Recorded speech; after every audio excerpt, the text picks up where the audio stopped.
कक्षा 11वीं विषय गणित प्रश्नावली 15 अध्याय 11 शंकु परिच्छेद आरबी त्रिपाठी। प्रश्न तीसरा, अति परवलय 9x² - 16y + 18x + 32y - 151 = 0 का केंद्र, नाभियाँ, उत्केंद्रता एवं नियताएं ज्ञात कीजिए। दिए गए अति परवलय का हमारे पास समीकरण दिए गए। सबसे पहले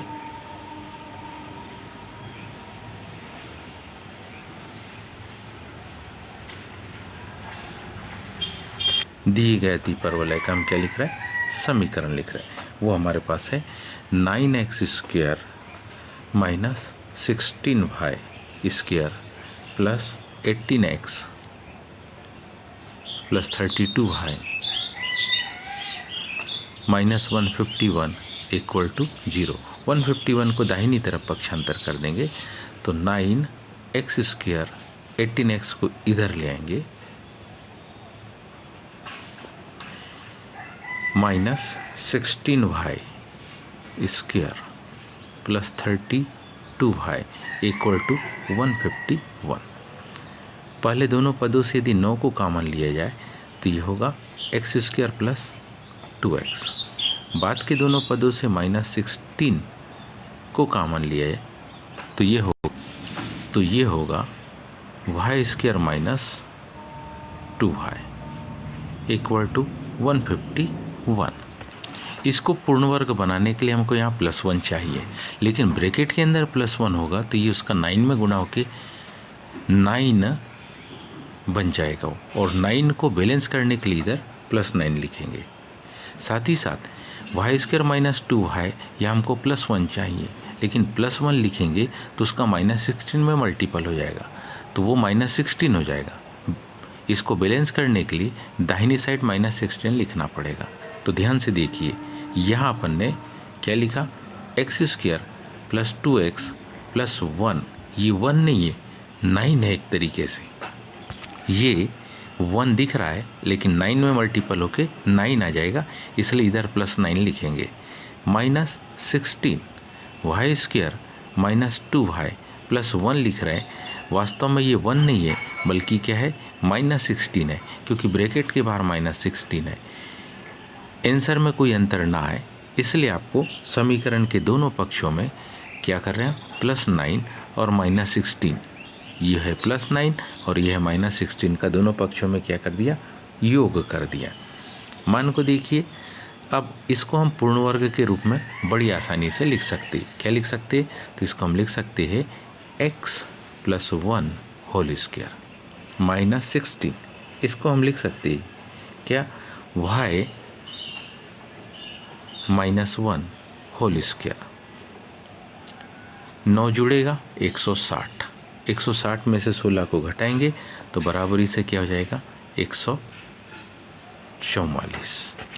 इस 144 का दोनों पक्षों में भाग दे देंगे तो अगली स्टेप हो जाएगी 9x + 1 whole square / 144 -16 / 9 y - 1 whole square. 144 का 144 में भी भाग। तो इससे एक आसान सा समीकरण आपको मिलेगा, क्या, x + 1 whole square / 16 - y - 1 whole square, यहाँ 144, तो 16 में 144 बराबरी से कितना, 1। इसको हम ऐसा लिख सकते हैं, इसको हम लिख सकते हैं x + 1 whole square / 4 square minus y - 1 whole square / 3 square = 1। इसकी अब अपन अपने दीर्घवृत्त से क्या करेंगे, तुलना कर लेंगे अति परवलय से, क्योंकि जो हमारे पास अति परवलय का मानक समीकरण है x² / a² -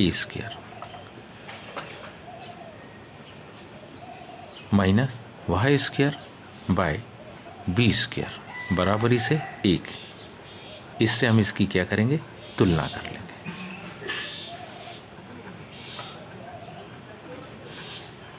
क्योंकि यहाँ के ये मान थोड़े से चेंज है, तो ऐसी कंडीशन में हम इसको क्या कर लेते, कैपिटल में बदल लेंगे। ठीक है, तो क्या लिख लेंगे हम यहाँ पर, इसको कुछ इस प्रकार से लिख लेते हैं। मान लेते हैं कि माना कि कैपिटल एक्स बराबरी से एक्स प्लस वन कैपिटल है, तथा कैपिटल वाई बराबरी से वाई माइनस वन। अब हमारे पास में किसका मान, ए का मान, ए स्क्वायर बराबरी से क्या 4 स्क्वायर आ गया।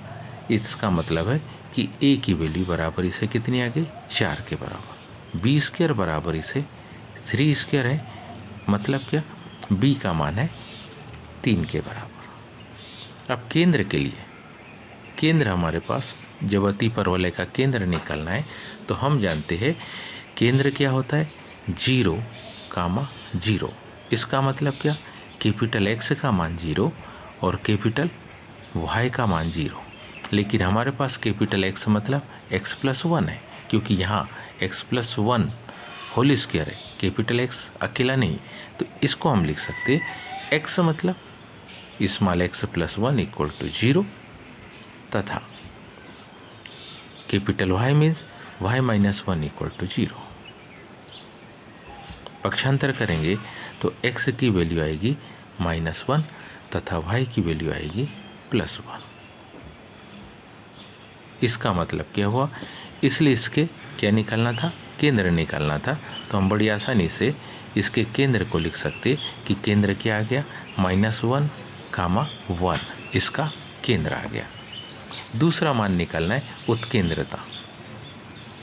हम में से सब जानते उत्केंद्रता का जो फार्मूला है, अगर उसको हम थोड़ा सॉर्ट आउट करें, जैसे उत्केंद्रता के लिए हमको देखना होगा ए बी व ई में संबंध। ए बी ई में संबंध देखते तो वो क्या होता है, b की घात 2 बराबरी से a की घात 2 ब्रैकेट में e स्क्वायर माइनस 1। डायरेक्ट अगर निकालना हो तो हम इसको कुछ इस प्रकार से लिख सकते हैं, ए स्क्वायर के से भाग दो तो क्या आ जाएगा, बी स्क्वायर बटे ए स्क्वायर बराबरी से E square minus 1। E square को इधर रहने दो तो ये हो जाएगा क्या, बी स्क्वायर बटे a square minus 1/1 equal to e square. इसको जब सॉल्व करेंगे तो क्या मान आएगा, ई स्क्वायर बराबरी से बी स्क्वायर माइनस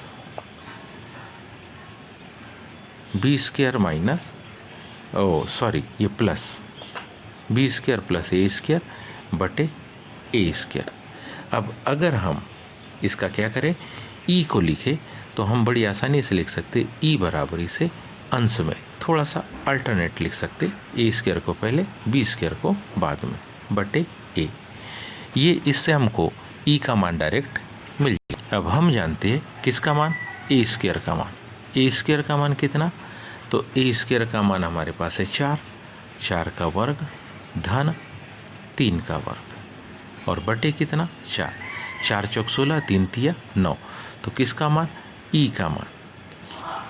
अंश में करनी 25/4, 25 का वर्गमूल हम जानते 5/4 क्या आ गई है, ये हमारे पास उत्केंद्रता आ गई। दूसरा मान निकालना था हमको उत्केंद्रता का, तो उत्केंद्रता हमारे पास आ गई ई बराबरी से 5/4। अब हमको निकालना नाभि के निर्देशांक।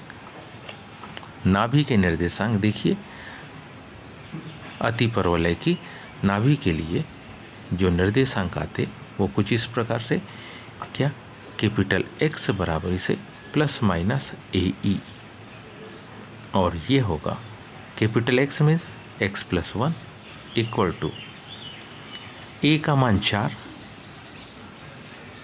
ई का मान 5/4, 4 से 4 कट गया तो क्या आ गया, इसका मान आ गया ±5। तो हम लिख सकते small x plus 1 equal to ±5। दो प्रकार के चिन्ह, यदि हमने कौन सा चिन्ह लिया, धन चिन्ह लिया। यदि हमने धन चिन्ह लिया तो ये धन 5 होगा, तो x + 1 = 5। जब पक्षांतर होगा तो x की वैल्यू आ जाएगी 4। कौन सा चिन्ह? यदि हम इसी में ऋण चिन्ह लेते हैं तो मान क्या आएगा? x plus 1 equal to -5। जब पक्षांतर करेंगे 1 तो ऋण 1, तो x बराबर इसे ऋण 6। इसलिए काहे के नाभि के निर्देशांक, इसलिए अगर ध्यान से देखें तो हमारे पास नाभि आ जाएगी। नाभि क्या? अगर 4 को लेते हैं तो ये आ गई 4 1। क्यों? क्योंकि हमारे पास y का जो निर्देशांक था y-1, y का निर्देशांक था y-1 और दूसरा निर्देशांक आ जाएगा -6 1। कारण क्योंकि y निर्देशांक क्या था हमारे पास? कैपिटल Y बराबरी से 0। It means y-1 equal to 0। तो y की वैल्यू क्या? y बराबरी से 1। तो y निर्देशांक 1 और x के निर्देशांक बदल रहे हैं। तो ये नाभि आ चुकी है। अब नाभि के बाद हमको नीता का समीकरण देखना है। जो नीता होगी, ध्यान से देखिए,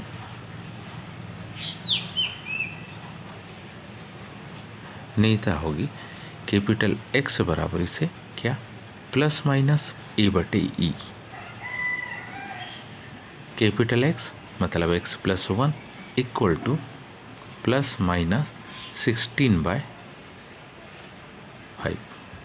यही होगा। हम जानते कैपिटल x प्लस 1 और a की वैल्यू हमारे पास क्या? 4। e की वैल्यू क्या? हमारे पास 5/4, तो 4 चौक 16। अब 5 का अगर इधर गुना कर दे तो हमारे पास माना जाएगा 5x plus 1 equal two plus minus 60। यदि हम कौन सा चिन्ह? धन चिन्ह लेते, इसमें कौन सा चिन्ह? धन चिन्ह लेते, तो मान क्या होगा? देखो 5x धन 5 बराबरी से 16। 5 उधर चला जाएगा तो 5x बराबरी से 16 में से 5 को घटाएंगे तो 11। और इसलिए x बराबरी से क्या? 11/5। ये हमारे पास होगा। फिर कौन सा चिन्ह? ऋण चिन्ह लेंगे। जब ऋण चिन्ह लेंगे तो 5x धन 5 बराबरी से ऋण 16। ऋण 5 जाएगा तो ऋण 21 हो जाएगा। इसलिए x बराबरी से ऋण 21/5। उम्मीद है आप सबको ये समझ में आया होगा। आज के लिए इतने। शेष का धन्यवाद।